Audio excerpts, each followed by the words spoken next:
Unison are demonstrating outside the Royal Hampshire County Hospital in reaction to public spending cuts affecting the Winchester and Eastleigh Healthcare NHS Trust. Stuart Appleby was there earlier today.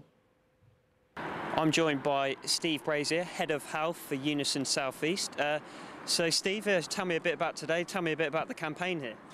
Today is about medical secretaries and the concern about their work being sent to India, and to try and draw attention that the NHS isn't safe under the coalition government. The reason why you should be getting rid of staff.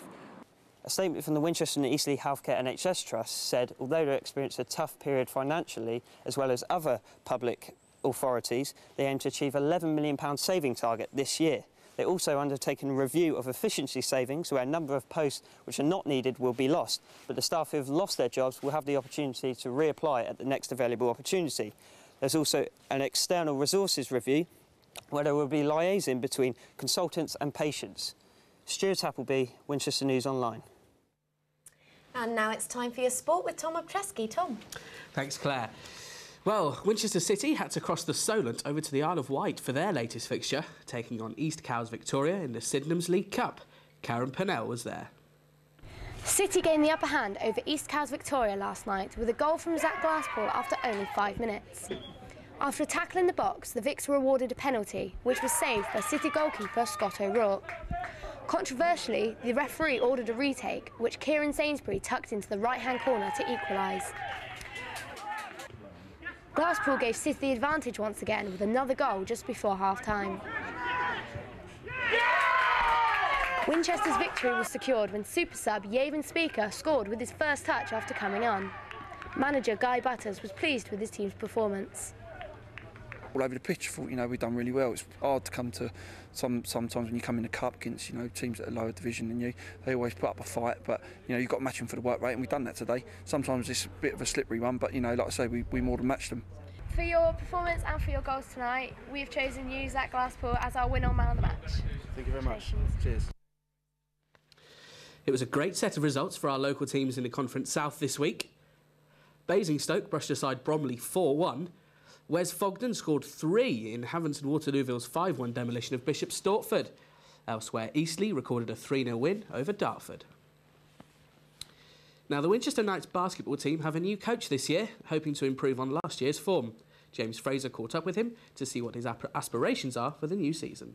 Well, what I hope to achieve this year is obviously to take the players that we've got, find out where their strengths are, where their weaknesses are. And I've met the guys, they're a great bunch of guys, get on really well with all of them. They all seem like they want to learn, they want to develop, which is all I can ask really. As long as everyone puts in 110%, I think we'll have a cracking season. I mean, I know your coach from last year, and I know that he did a very good job. I can see how some of the players here have developed, knowing the players.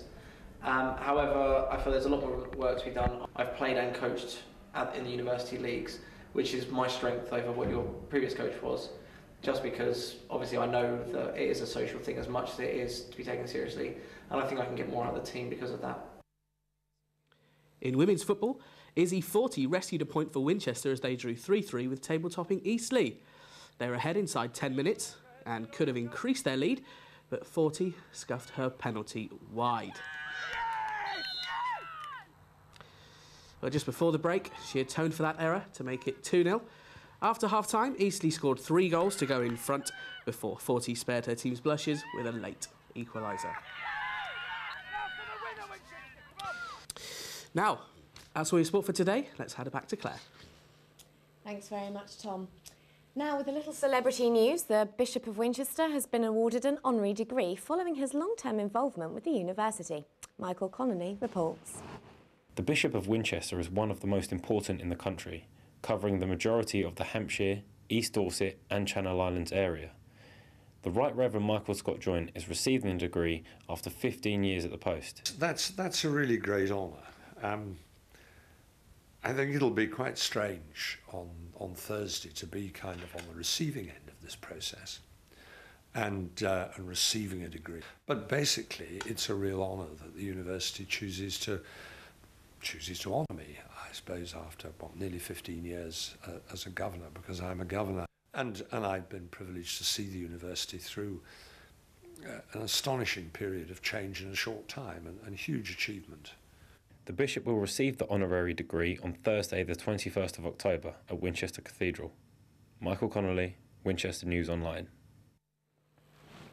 Now, have you noticed, Tom, it's getting a little bit nippier lately? I have indeed, actually. I've started to feel the effects of my annual winter cold, Oh, unfortunately. lovely. That's great. Hope I don't catch it. You know how to cure a winter cold, though, don't you? And that's to wrap up warm. So we're going to leave you with a little snippet of Claire Lomas and Katie Rowe's perfect guide to adapting your wardrobes for those autumnal winds.